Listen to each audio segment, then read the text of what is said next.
Khulna polytechnical ইনস্টিটিউটের সাবেক কর্মচারী ও পটুয়াখালীর দশমিনা উপজেলার বাঁশবাড়িয়া ইউনিয়নের গছানী বাজারের ব্যবসায়ী নাজমুল হক টিটুর বাবা মোহাম্মদ হারুন মিয়া ওরফে সিদ্দিক হাওলাদার ঢাকার একটি হাসপাতালে ইন্তেকাল করেন।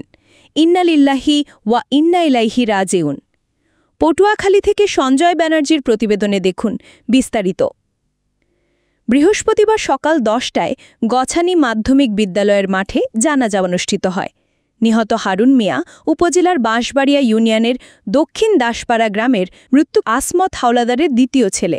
জানা যায়, বুধবার দুপুরে ঢাকায় তার বড় ছেলে টুকু হাওলাদারের বাসায় তার বাবা হারুন মিয়া হঠাৎ অসুস্থ হয়ে পড়লে তাকে প্রাথমিক চিকিৎসা সেবা দিয়ে হাসপাতালে নিয়ে গেলে কর্তব্যরত চিকিৎসক বিকাল 5টায় তাকে মৃত ঘোষণা করেন।